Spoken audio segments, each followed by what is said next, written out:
Hari ni kita nak unboxing teroleh.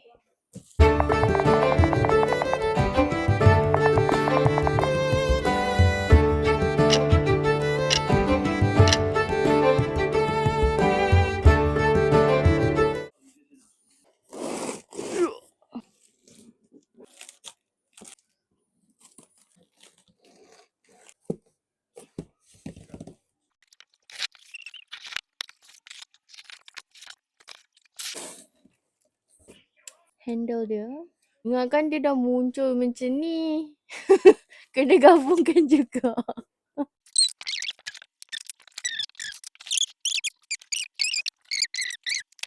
Dia punya tak barang.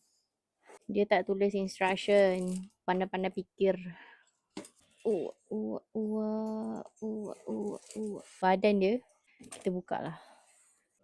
Gitu. Kita nak pasang dia punya kaki dulu. Rasanya pasang kaki dia ni senang je.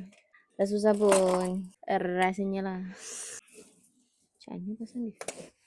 Okay. Sini ada lubang. So nanti korang masukkan kat sini. Ni. So masukkan kat lubang sini. Lock. Gitu. Alah, senang je pasang dia. Okay, so yang ni. Ini kena buka ke? Tak juga. Macam mana ni? Pasang kat sini. Dia pasang kat tengah pula.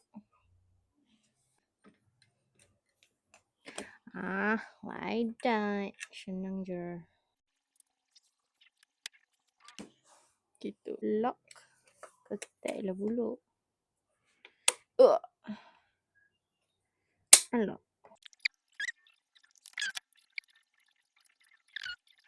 Dah siap pasang tayar. Ni handle dia.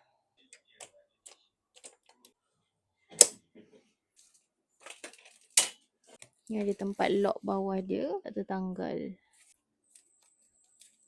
Ini dia ada tempat menyangkut dia. Letak je. Tada. Dah siap. Kan ada poket. Itulah kejadian dia. Ni kat janjaran berbatu. Okay lah. Dah show. Bye bye.